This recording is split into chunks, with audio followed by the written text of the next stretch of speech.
Aneh banget. Ya sudah, tadi sudah. Yang laporin dong. Sebentar. Hakim persidangan langsung memberhentikan pertanyaan dari kuasa hukum Mario Dandi yang terkesan memberikan serangan kepada ayah David.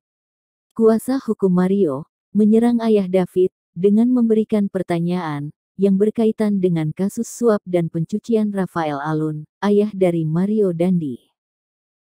Apakah saudara saksi pada saat kemarin juga menjadi bertanya-tanya kan, dan sekarang sudah terungkap bahwa ayah dari Mario Dandi ini adalah Rafael Alun ya, yang kemudian juga sekarang sudah ditahan oleh KPK untuk perkaranya tidak ada kaitannya dengan perkara ini.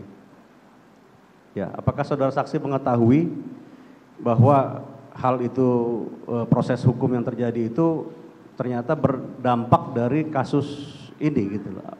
Nggak tahu. Tidak tahu. Apakah maksud saya begini, ini kan ada ya ini kan bisa menjadi menguak ke sana. Apakah saudara saksi menjadi bagian dari yang melakukan upaya supaya ayahnya juga terkena? Aneh banget. Ya sudah, tadi sudah. Yang laporin dong. Sebentar. Kok? Ya sebentar. Sudah. Tadi saksi dia bilang tidak tahu yang. Baik, iya. Itu saya yang tanya. Pertanyaan saya cuma itu. Cukup ya? Terima kasih. Ya, cukup. Ada keanehan-keanehan. Nah, keanehannya apa? keanehannya ketika urus asuransi yang mulia. Oh ini saudara ada asuransi? Ada. Ketika urus asuransi ditolak oleh pihak asuransi. Kemudian saya bertanya kenapa ditolak. Karena setahu saya asuransinya David ini bisa mengcover semua. Kemudian di situ saya lihat ini yang bikin ditolak oleh admin rumah sakit.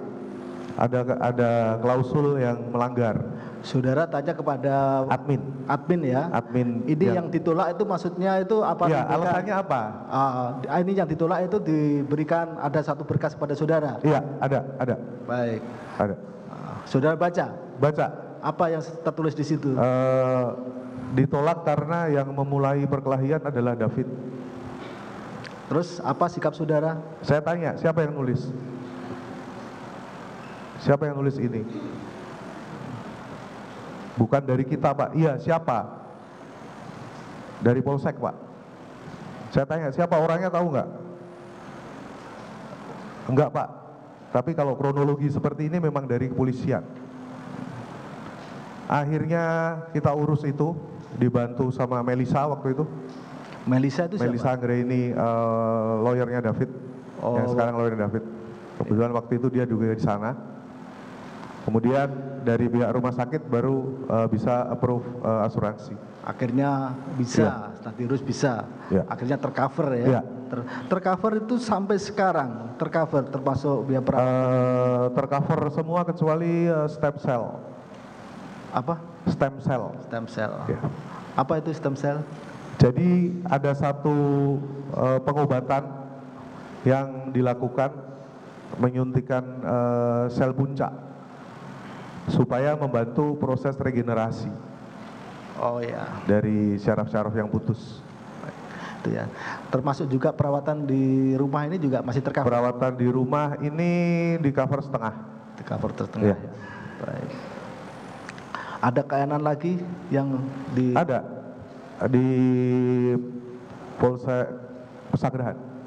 Polsek Pesanggerahan. Pesanggerahan. Di Polsek Pesanggerahan. Di Polsek Pesanggerahan. Tapi kan saudara tidak datang ke Polsek. Saya dapat informasi dan dapat informasi sangat valid dari saudara saya yang melapor. Saudara yang melapor itu siapa namanya? Rustam Hatala. Yang Hatala yang ya, yang sedang ibadah haji. Ibadah haji. Ya. Apa yang disampaikan? Ini mobilnya pelaku. Foto. Di foto ini mobil pelaku. Mobil pelaku. Ya, di foto dengan background Polsek Pesanggerahan. Yang Rubicon itu? Iya. Rubicon. Mobil pelaku ini, plat nomornya B120DEN. Itu siang, sekitar jam 2 siang. Sekitar jam 2 siang, tanggal 21. hari kedua. Kemudian mobil itu hilang yang mulia. Mobil itu Mobil hilang. itu tidak ada di tempat. Oh, maksudnya tidak ada di tempat. Tidak ada di tempat. Terus Kemudian ditanyakan.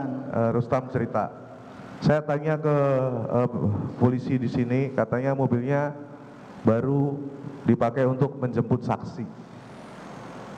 Saya marah.